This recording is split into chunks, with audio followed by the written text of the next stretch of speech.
ដែលកំពុងតែមានខ្យល់និងប្រែធ្លាក់យ៉ាងខ្លាំងមាននារីពីរនាក់មួយជាប្រពន្ធនិងមួយទៀតជានារីស្រស់ស្អាតមកពីណាទេសម្រាប់ហាស្អាតមិនចាញ់តារានោះឡើយគង់តែប្រទិញប្រទងតោងដៃស្ពានក៏ព្រោះតែខ្លួនណាបានល្អជើងធ្លាក់ពីលើស្ពាននឹងឯងទាំងពីរនាក់គឺពិតជាត្រូវការជំនួយជាខ្លាំងក៏ព្រោះតែទ្រាំឡើងចង់បានហើយឯនារីស្រស់ស្អាតនេះវិញហេតុតែចង់រស់ទៅតំណាងប្តីគេក៏ព្រមដែរសុខចិត្តយកសម្រស់របស់ខ្លួនឯងដើម្បីតាក់ទាញប្តីរបស់អ្នកដទៃហើយបរិសុទ្ធជាប្តីនេះវិញហេតុតែជាបរិសុទ្ធចោលមិនបានទេអាចរឹកព្រាននឹងសុខចិត្តជ្រើសយកនារីស្រស់ស្អាតចោលប្រពន្ធហើយនឹងកូន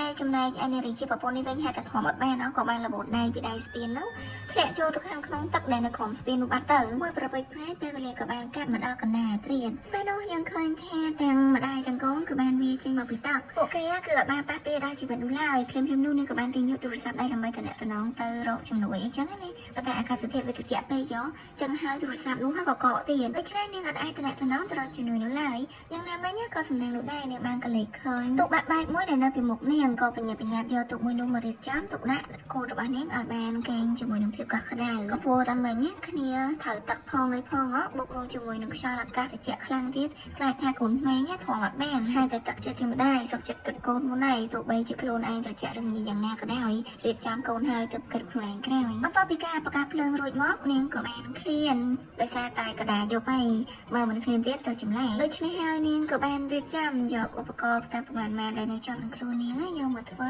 ជាដំណោះស្រាយក្នុងការស្ទួយត្រីចេញពីទឹកមួយនោះដើម្បីយកមកបរិភោគការស្ទួយត្រីរបស់នាងក៏មិនអត់ដែរស្ទួយបានតែម្ដងតែប៉ុណ្ណាគឺបានចំអែកកាហ្វេហើយតែយ៉ាងណាមិញហេតុថាត្រីដែលនាងស្ទួយបាននោះគឺមានក្លិនឈ្ងុយពេកក៏បានតាក់ទាញឲ្យចចកមួយក្បាលមករកនាងចចកក៏បានញញឹមយ៉ាងស្រស់ស្អាតដើរទៅរកនាងជាមួយនឹងថ្មីសស្រស់ស្អាតរបស់គេធ្វើឲ្យនាងធំបានក៏ឲ្យថៃនោះហាត់ទៅគេស៊ីទៅតែថៃមិនទាន់បានដាក់ចូលមាត់ផងមានអ្នកដដើមទៀតហើយចចកនេះហេតុតែថាបានមួយហើយញ៉ាំមកក៏មហោមួយទៀតបន្ទាប់ពីស៊ីត្រីអស់ពីក្បាលរួចមកក៏បានរាក់ទាក់ជាមួយនឹងនាងមើលទៅចចកនេះគឺអត់កាចនោះទេប៉ុន្តែសយអីភ្លើងដែលបានប្រកាសមុននឹងធ្វើបាននៅលត់អស់ដែលជាហេតុធ្វើឲ្យពួកគេទាំងអស់គ្នា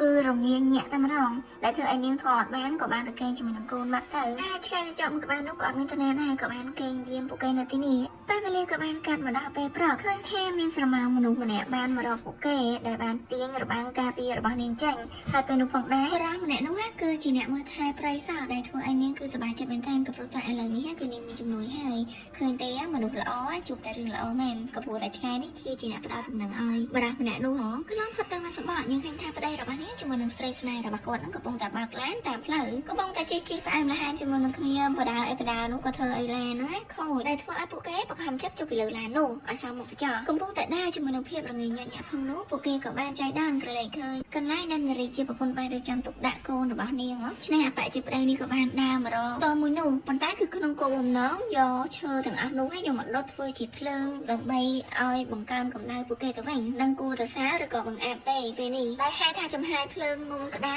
ក៏បានតាក់ទាញឲ្យឆ្កែព្រៃនៅក្នុងព្រៃទាំងអស់នោះមករកពួកគេយ៉ាងច្រើនខ្លាំងមែនទែនប៉ុន្តែយើងឃើញថាឆ្កែព្រៃទាំងអស់នេះមិនដូចឆ្កែចចកអំបញ្ញមួយនោះទេដែលធ្វើឲ្យទីបញ្ចប់នៃសាច់រឿងរបស់យើងគឺត្រូវបានបញ្ចប់ដោយភាពភ័យខ្លាចរបស់ពួកគេសូមអរគុណសម្រាប់ការតាមដានទស្សនារបស់អ្នកទាំងអស់គ្នា